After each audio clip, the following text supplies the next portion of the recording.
বাপের পোলা খায় ঠুঙ্গা বেড়ালে যায়। ইফতারির দোকানে দোকানে কেন এই ডায়লগ, কেনই বা এটি জনপ্রিয়, চলুন সেই উত্তর খুঁজি।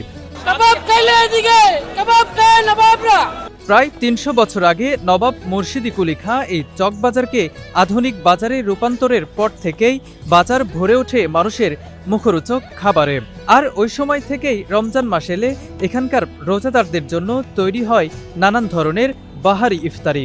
স্থানীয়দের মতে সবচেয়ে ধনী ছিল তখনকার রাজারা, আর রাজার ছেলেদের বলা হতো বড় বাপের পোলা, অর্থাৎ বড় লোকের ছেলে।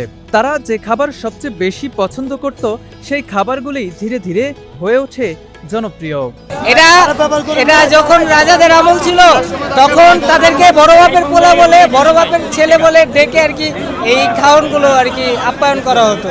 ইফতারের জনপ্রিয় পদ বড় বাপের পোলায় খায়। এর মধ্যে রয়েছে খাসির রান, রাজহাঁস, ডিম, গরুর মগজ, গরুর কলিজা, মুরগির মাংসের কুচি, সুতি কাবাব, কবুতর ও কোয়েলের রোস্ট, বম্বে ও শাহী জিলাপি সহ হরেক পদের খাবার। ভালো জিনিস যদি কাস্টমারকে দিতে পারি অবশ্যই আমার কাছে আমার ফিডব্যাক কাস্টমার আসবে ইনশাআল্লাহ। অর্ডার আসলে অর্ডার দিই, কিন্তু এভাবে রোজার মাসে এক মাসে আমরা কন্টিনিউ বিক্রি করি।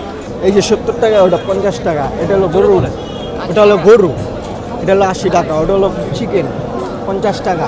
চকবাজারের লোকারণ্য রাস্তায় ফুটপাতের উপর গড়ে ওঠা দোকানগুলোতেই এই খাবার পাওয়া যায়, যেখানে গেলে হাক ডাক শোনা যায়। যে বিক্রেতা যত বেশি আয়োজন করে ডাকতে পারেন সেদিকেই চোখে পড়ে ক্রেতাদের ভিড়। আর এখানে যা দেখতেছেন সব খাবার উন্নত মানের, খোলা থাকলেও এদের খাবার কোনো ঝামেলা নেই, সব আজকের মধ্যে বিক্রি হয়ে যাবে যা দেখতেছেন।